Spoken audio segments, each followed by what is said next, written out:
신앙 고백하겠습니다. 전능하사 천지를 만드신 하나님 아버지를 내가 믿사오며 그 외아들 우리 주 예수 그리스도를 믿사오니 이는 성령으로 잉태하사 동정녀 마리아에게 나시고 분디오 빌라도에게 고난을 받으사 십자가에 못 박혀 죽으시고 장사한 지 사흘 만에 죽은 자 가운데서 다시 살아나시며 하늘에 오르사 전능하신 하나님 우편에 앉아 계시다가 저리로서 산자와 죽은 자를 심판하러 오시리라. 성령을 믿사오며 거룩한 공예와 성도가 서로 교통하는 것과 죄를 사하여 주시는 것과 몸이 다시 사는 것과 영원히 사는 것을 믿사옵나이다. 아멘. 우리 찬송가 430장 찬양드리겠습니다. 430장입니다.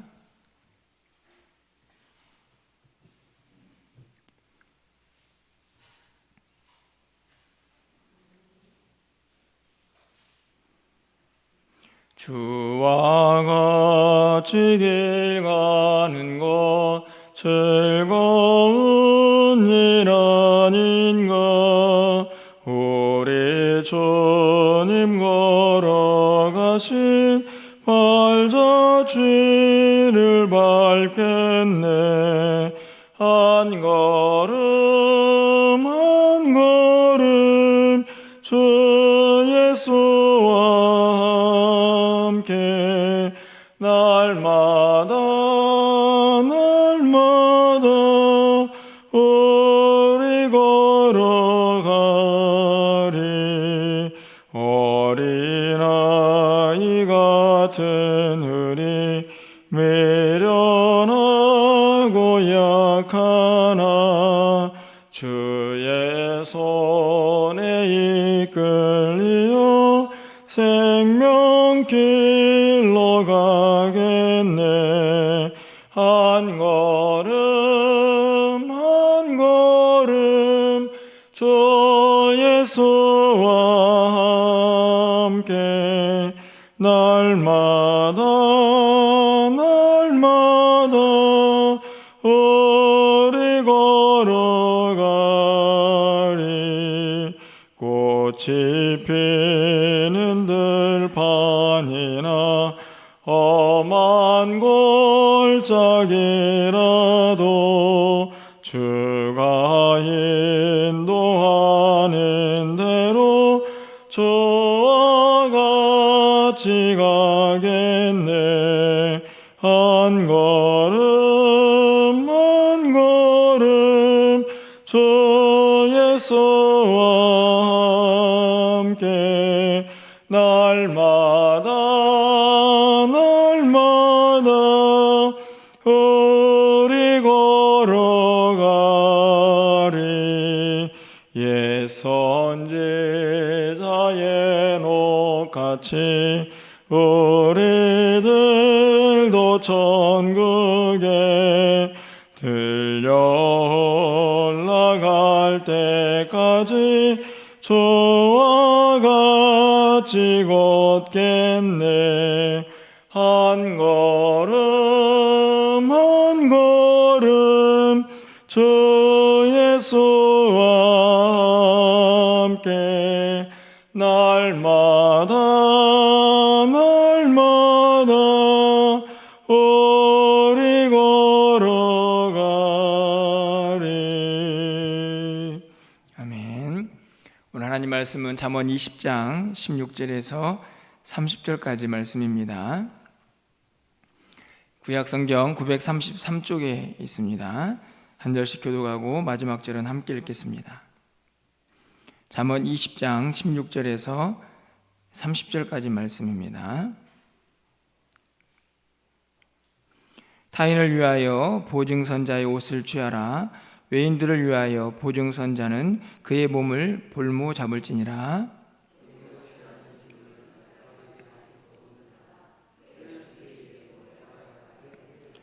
경영은 은은함으로 성취하나니 지략을 베풀고 전쟁할지니라.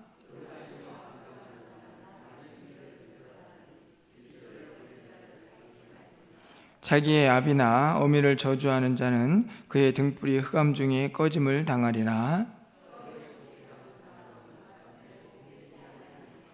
너는 악을 갚겠다 하지 말고 여호와를 기다리라. 그가 너를 구원하시리라.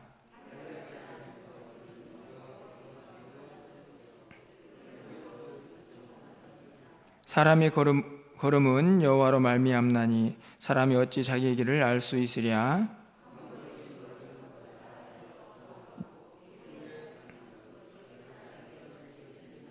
지혜로운 왕은 악인들을 키질하며 타작하는 바퀴를 그들 위에 굴리느니라.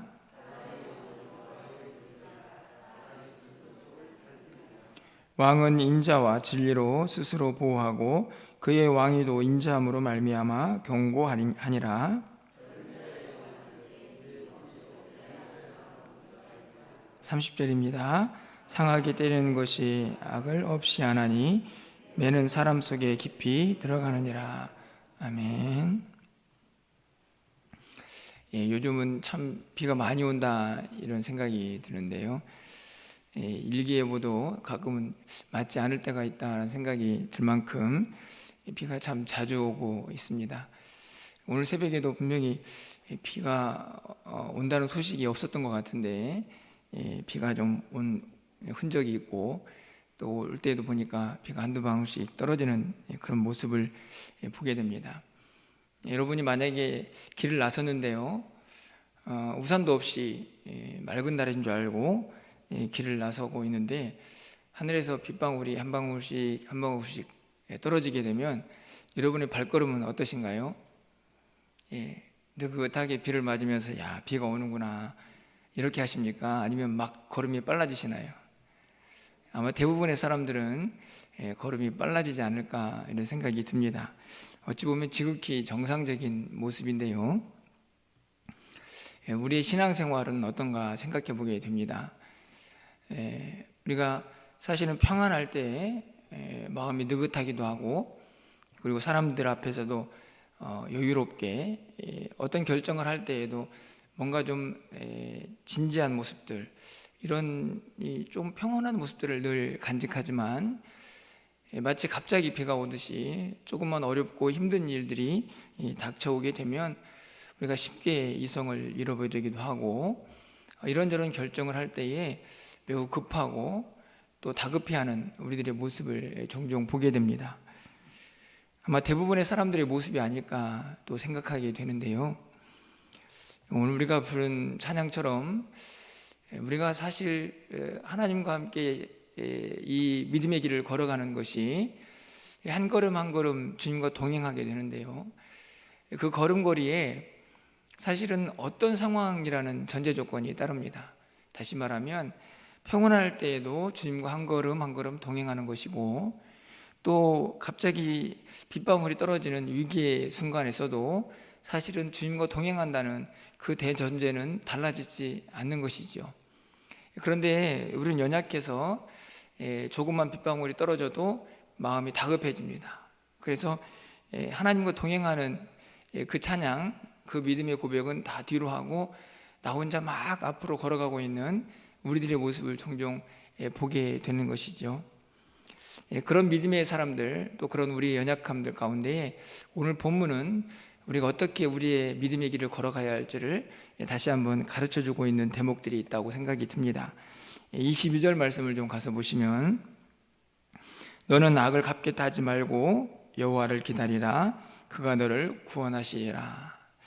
이 구절을 보면 한 사람이 위험에 처해 있습니다. 왜냐하면 악을 갚겠다 하지 말라, 이 말씀을 잘 보면 그냥 나와 상관없는 죄, 악이 벌어지고 있는 것은 아닌 것 같습니다. 왜냐하면 이 22절 하반절 말씀을 보면 그가 너를 구원하시리라, 하나님께서 우리를 건져주신다라는 말씀을 하고 있는 것을 보면 이 악이 지금 누군가에게 직접적인 피해를 주고 있는 것을 볼 수 있습니다. 고통과 어려움을 주고 있는 것이죠. 그런 악을 경험하고 그런 죄와 싸우고 있을 때에 우리의 마음이 어떻게 집니까? 다급해지죠. 그래서 내가 조금만 힘이 있으면 그 죄를, 그 악을 내 손으로 어떻게 해결해 버리고 싶은 마음들이 종종 일어나게 됩니다. 그런데 오늘 성경은 뭐라고 말씀하고 있습니까? 여호와를 기다려라. 자신을 괴롭히고 힘든 그 악한 상황 속에서도 하나님을 기다려라, 이 말은 하나님을 바라보면서 하나님께 모든 것들을 맡겨라 하는 말씀인데요, 사실 이런 믿음이 쉽지는 않습니다. 나와 상관이 없는 악을 볼 때에도 안타까움이 가득한데, 나를 힘들게 하는 악을 직접적으로 당하게 되면 어떻게 해서든지 하루빨리 그 악에서부터 벗어나고 싶은 마음이 우리에게 가득하기 때문이죠. 그런데 성경은 오늘 하나님을 기다려라 이렇게 말씀을 합니다. 쉽지 않지만 이것을 위해서 꼭 두 가지가 우리에게 필요하다고 생각이 드는데요, 그 중에 하나는 역시나 하나님께 맡기려고 하면 무엇이 필요할까요? 믿음이 필요합니다. 어떤 믿음입니까? 하나님께서 갚아주셔서 나를 이 악에서 건져주실 것이다. 사실 쉽지가 않습니다. 이 믿음 갖는 것이 결코 쉬운 일이 아니라는 것이죠. 어제도 어떤 분과 잠깐 세상 사는 이야기를 좀 전화로 나눴는데요, 그 이야기를 듣고 있노라니, 야, 저렇게 해서 어떻게 세상을 사나, 주변에 있는 사람들이 너무나 막 괴롭히고 힘들게 한다는 사실을 이야기하는데, 그냥 듣고 있는 것만으로도 그냥 마음이 답답해지더라고요. 사실은 근데 우리가 살고 있는 세상입니다. 악이 가득하죠. 어떻게 해서든지 사람을 짓누르고 넘어뜨리고, 뭐 조금만 좀 잘하면 막 시기하고 질투하고,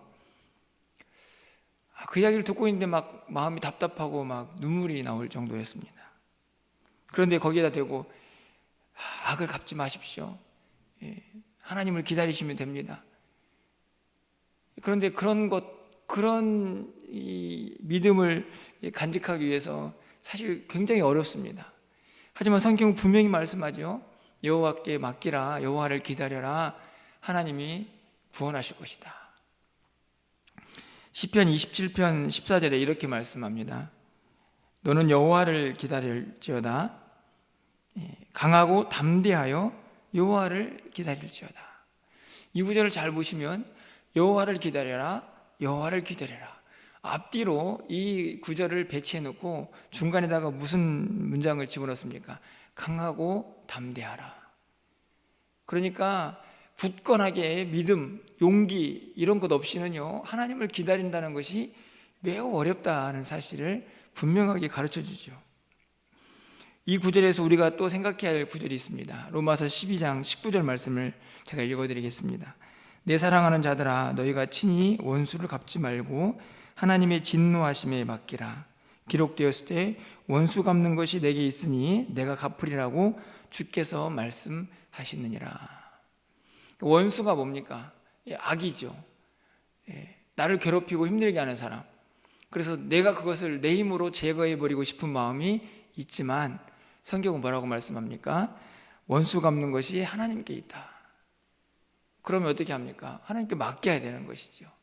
그런데 그러려고 하니 무엇이 필요합니까? 기다림이 필요합니다. 나는 지금 당장 급해 죽겠는데 하나님은 잠시 기다려봐, 이렇게 말씀을 하실 때가 종종 있기 때문이죠. 여러분 어떠신가요? 여러분의 믿음에 이런 기다림의 믿음이 있습니까? 강하고 담대하게 용기와 믿음을 가지고 하나님의 때에 하나님의 방식을 기다리며 하나님께 모든 것들을 맡길 수 있는 그 믿음, 그래야만 주님과 동행할 수가 있습니다. 이런 위기의 상황에서도, 악이 가득한 세상 속에서도 다급한 마음으로 내가 먼저 앞서가지 않고 하나님과 걸음을 맞추며 동행할 수가 있다는 말씀이죠. 이런 믿음이 필요한 이유가 24절에도 등장을 합니다. 여러분 24절 말씀은 좀 함께 읽어보도록 하겠습니다. 24절입니다. 사람의 걸음은 여호와로 말미암나니 사람이 어찌 자기의 길을 알 수 있으랴. 여러분 여기에서 사람의 걸음은 여호와로 말미암는다, 이게 어떤 의미입니까? 하나님께서 사람의 길을 아시고 인도하신다, 그런 의미가 아니겠습니까? 이 구절을 보면 사람의 한계가 분명하게 등장을 합니다. 하반절 말씀이죠. 사람이 어찌 자기의 길을 알 수 있으랴. 사람은 자기의 길을 알 수가 없습니다. 다시 말하면 장차 벌어질 일을 알 수 없습니다. 물론 계획도 세우고 이런저런 뭔가 앞날을 예측하기도 하죠. 하지만 그냥 예측에 불과합니다. 그렇지 않습니까? 자기의 길을 알 수 없습니다. 여러분, 이 말씀을 믿으십니까? 여러분, 우리는요, 우리 앞길을 알 수가 없습니다. 당장 오늘 새벽 예배를 마치고 이 성전문을 나간 이후의 시간도 우리는 알 수 없습니다. 그냥 그러려니 늘 그래 왔으니까 이렇게 예측을 할 뿐이죠. 우리는 그만큼 연약하기 때문에 우리는 반드시 기억해야 할 것이 사람의 걸음은 여호와만 안다. 하나님이 모든 것을 아신다. 그렇기 때문에 무엇이 가능합니까? 그렇기 때문에 믿고 맡기는 시간이 필요하다는 것입니다. 우리는 우리의 길을 알 수 없기 때문에 우리보다 우리를 더 잘 아시고 우리 앞길을 훤하게 아시는 그 하나님께, 그 하나님을 믿는다고 하면 우리는 결국 믿고 맡기고 하나님의 뜻을 기다리는 시간을 분명히 간직해야 한다는 말씀입니다. 그 기다림이 언제 더 필요하다는 말씀을 드립니까? 다급하고 어려울 때, 내 힘으로 뭔가 하고 싶을 때, 그때에도 잠시 호흡을 가다듬고 하나님의 뜻을 기다리는 믿음이 우리에게 필요하다는 말씀입니다. 오늘 22절 말씀과 잘 어울리죠.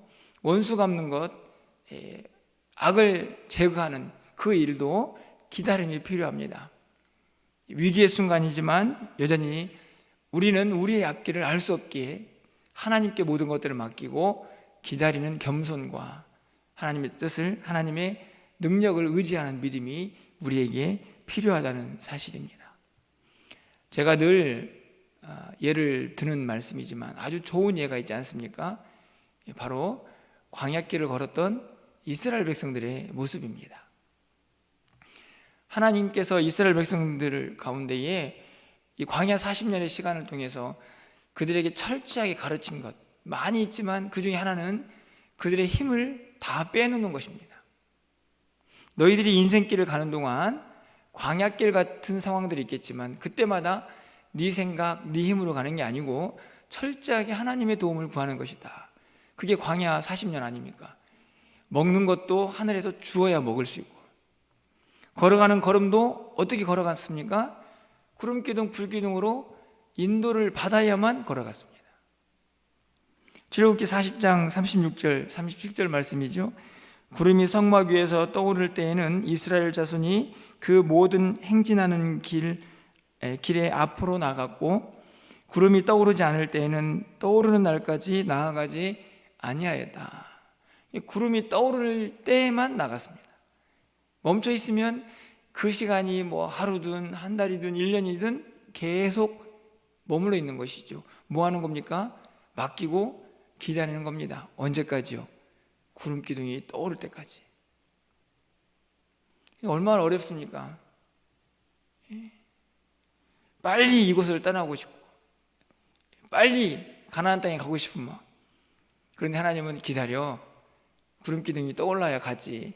이게 이스라엘 백성들에게 40년 동안 가르친 훈련이었습니다. 여러분, 저는 이 이스라엘 백성들이 걸었던 40년의 광야와 지금 우리가 걸어가고 있는 우리의 인생길과 저는 조금도 다르지 않다고 생각합니다. 그렇죠? 길을 가는 동안에 종종 위험과 위기가 닥쳐오기도 하고, 그래서 하나님의 도우심을 덧입기도 합니다. 그런데 여전히 우리의 걸음걸음들, 한 걸음 한 걸음 나아가야 하는 그 삶의 현실도 여전히 동일하고요. 뿐만 아니라 광야길을 가고 있지만 하나님이 살아계시다 하는 그 믿음도 우리에게 동일하게 있습니다. 뿐만 아니라 우리의 길을 여전히 하나님이 인도하신다라는 말씀도 계속해서 듣고 믿고 있죠. 그런데 저는 이스라엘 백성들이 걸었던 40년의 광야와 우리의 이 인생길에 모든 조건이 다 비슷해 보이지만 한 가지 분명한 차이가 있습니다. 그게 뭘까요?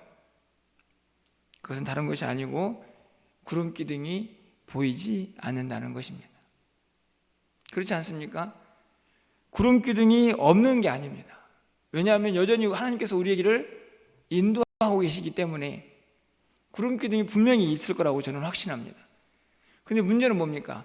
이스라엘 백성들은요, 눈으로 그걸 볼 수 있었습니다. 혹시나 밤에 구름 기둥이 잘 안 보일까 봐 하나님께서 무엇과 함께 구름 기둥을 보내십니까? 불기둥. 예, 훨씬 더 확실하게 보일 수 있도록. 그런데 우리의 길은요, 구름 기둥이 잘 보이지를 않습니다. 그렇지 않습니까, 여러분? 그런데 구름 기둥이 없는 게 아니라는 것입니다. 여전히 우리는요, 구름 기둥을 보아야 합니다. 그런데 우리의 이스라엘 백성들과 광야 생활했던 이스라엘 백성들과 우리의 차이점은 그들은 육안으로도 그 구름 기둥을 볼 수 있었지만 우리는 우리의 육안으로는 보이지 않습니다. 어떤 눈이 떠야줘야 할까요? 영안이 열려야 됩니다. 동일하게 여전히 구름 기둥이 함께하고 하나님이 인도하시고 하나님이 살아계시는데요, 그 구름 기둥을 보기 위해서 우리는 이스라엘 백성들이 육안으로 보았던 그 구름 기둥을 이제는 영안으로 보아야 하는 시대를 살고 있다는 말씀입니다. 여러분, 어떻게 영안이 열립니까?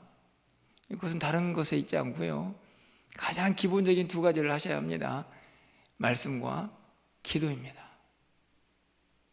기도하고 말씀 보면 하나님께서 우리가 어디로 가기를 원하시는지, 그리고 지금 이 순간 나는 무엇을 해야 하는지를 깨닫게 하시고 가르쳐 주십니다. 왜요? 하나님이 살아계시니까. 왜요? 하나님께서 우리보다 우리의 길을 더 잘 아시니까. 왜요? 하나님께서 우리의 길을 인도하시길 원하시니까. 하나님이 우리를 형통하기를 원하실까요? 아니면 맨날 시궁창 같은 곳에 빠져서 막 허덕이기를 원하실까요? 하나님은 우리를 사랑하십니다. 우리의 길이 형통하기를 원하십니다. 그러기 위해서 우리는 반드시 우리에게 필요한 게 무엇입니까? 우리가 영안을 열어서 하나님 우리를 인도하시는 구름 기둥을 매일매일 보면서 그 구름 기둥을 따라가야 합니다. 잠시 멈춰 있으면 우리도 멈춰야 하고요, 그 구름 기둥이 떠올라서 막 가고 있는데 계속 멈춰 있어서는 안 됩니다. 또 가야 하지요. 바로 그 영안을 열고 하나님과 동행하기 위한 시간이 바로 여러분이 기도하는 이 시간인 줄 믿습니다. 여러분, 오늘 기도하시기를 바랍니다. 아니, 매일매일 기도하셔야 합니다. 교회에 나와서도 기도하시고 집에서도 기도하시고, 여러분 걸음 한 걸음을 떼어내올 때마다 내가 먼저 앞서가지 않고 내 마음대로 가지 않고 주님이 원하시는 그 길을 가기 위해서 하나님 영안을 열어주십시오. 주님이 원하시는 그 길을 주님과 동행하며 한 걸음 한 걸음 걸어가기를 원합니다 라고 여러분 기도하실 때에 우리의 길이 형통하기를 원하시는 하나님께서 반드시 우리를 인도하실 줄 믿습니다. 여러분, 주님과 함께 그렇게 동행하시기를 주님의 이름으로 축원합니다. 여러분, 기다리는 것은요, 다른 사람들이 볼 때에 굉장히 게을러 보일 수 있습니다. 답답해 보일 수도 있습니다. 왜 빨리 가야지 거기서 멈춰 있어.